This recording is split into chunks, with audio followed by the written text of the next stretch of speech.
नमस्कार, super India news TV में आपका स्वागत है। मैं हूं राजेश आर्य। आइए देखते हैं आज का विशेष समाचार। अमेरिका के आगे असहाय यूक्रेन।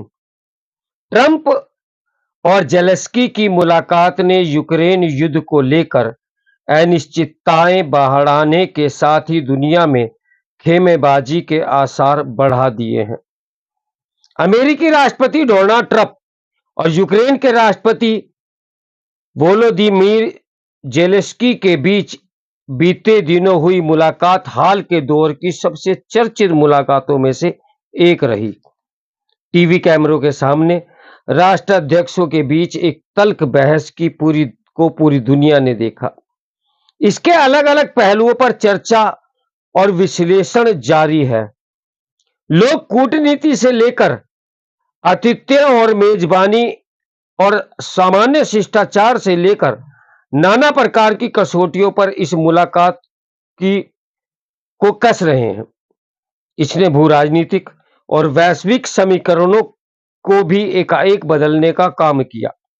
अमेरिका के साथ खनन समझौते पर हस्ताक्षर और बदले में निरंतर मदद के आश्वासन से वाशिंगटन आए जेलेंस्की जहां अपमानित होकर खाली हाथ लौटे, वहीं यूरोपीय देशों की आनन फानन अपनी बैठक बुलाकर यूक्रेन के समर्थन में आगे आना पड़ा। ट्रंप और जेलेंस्की की मुलाकात ने यूक्रेन युद्ध को लेकर अनिश्चितताएं बढ़ाने के साथ ही दुनिया में खेमेबाजी के आसार बढ़ा दिए हैं। यह स्पष्ट है कि ओवल ऑफिस में ट्रंप वेंस और जेलेंस्की के बीच जो कुछ हुआ उसे कूटनीतिक कसौटियों पर शिष्टाचार नहीं कहा जा सकता।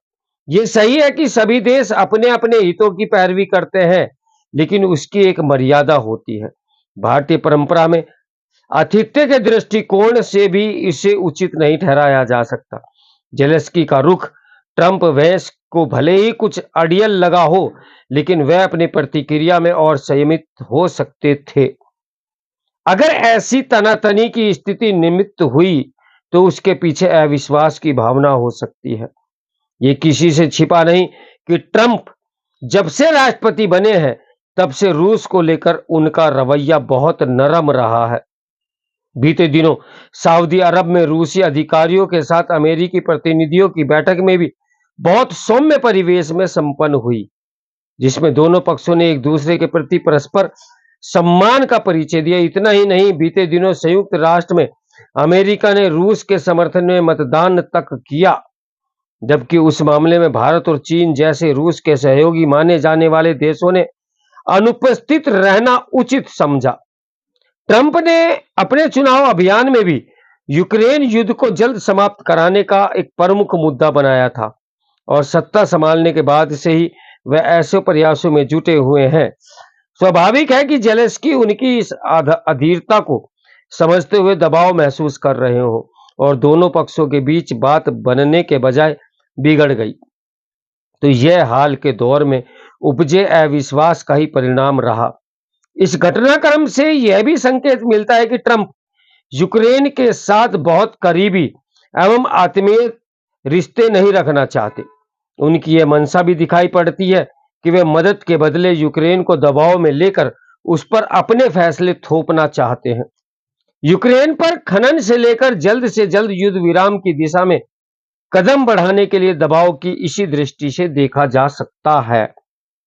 चूंकि अमेरिकी मदद के बिना यूक्रेन के लिए रूस का प्रतिरोध करना मुश्किल है, इसलिए ट्रंप को यही उम्मीद होगी कि देर सवेर जेलेंस्की उनके दबाव के आगे टूट जाएंगे। ट्रंप के रवैये ने जेलेंस्की और यूरोप पर दबाव बढ़ा दिया है। यही कारण है कि यूरोपीय देशों के दिग्गजों की आनन फानन लंदन में एक बैठक बुलाकर यूक्रेन के प्रति एकजुटता दिखानी पड़ी।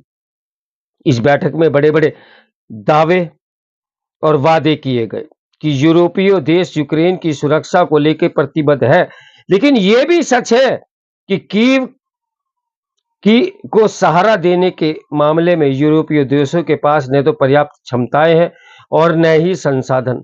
ऐसे में अमेरिकी सहायता अपरिहार्य होगी। ये बात यूरोपीय नेता भी भली भांति समझते हैं। जेलेंस्की के वाशिंगटन दौरे से पहले ब्रिटेन के प्रधानमंत्री और फ्रांस के राष्ट्रपति अमेरिका गए थे।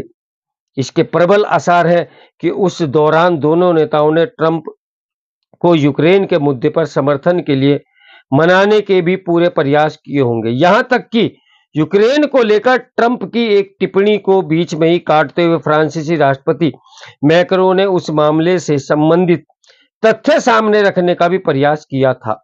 अमेरिकी मदद की महत्ता को इसी से समझा जा सकता है कि नाटो महासचिव ने भी जेलेंस्की को यही सुझाव दिया कि वे अमेरिका को कुपित न करे और सहयोग के लिए हर संभव प्रयास करे। ट्रंप जल्द से जल्द यूक्रेन युद्ध समाप्त कराना चाहते हैं और उनकी अधीरता इसी से समझी जा सकती है कि वे बैठक के दौरान जेलेंस्की की आपत्तियों के प्रति बहुत गंभीर नहीं थे। जब बात बिगड़ी तो उन्होंने एक तरफा ऐलान कर दिया कि वे जेलेंस्की अभी शांति के मूड में नहीं और जब वे शांति की बात करना चाहें तो हमारे दरवाजे उनके लिए खुले हुए हैं। अभी तो यही आसार दिख रहे हैं कि ट्रंप यूक्रेन को उसके हाल पर छोड़ने से गुरेज नहीं करेंगे। इससे यूरोप के समक्ष ऊहापोह की स्थिति बढ़ेगी। इसकी तपिश भी महसूस होने लगी है। यूरोपीय आयोग की प्रमुख उर्सुला वान डेर लेयेन ने दोहराया है कि यूक्रेन की मदद के लिए सभी उपाय किए जाएंगे और यूरोप इसे लेकर ज्यादा जिम्मेदारी उठाने को तैयार है। ब्रिटेन ने भी 2.6 अरब पाउंड की सहायता का ऐलान किया है। हालांकि ऐसी सहायता की जमीन पर उतरने में समय लगेगा। इससे यूक्रेन को तत्कालीन मदद नहीं मिल पाएगी जिसकी उसे अभी बहुत जरूरत है, क्योंकि रूस अपना शिकंजा लगातार कसता जा रहा है। ट्रंप के रुख रवैये से उसे और ताकत मिली है।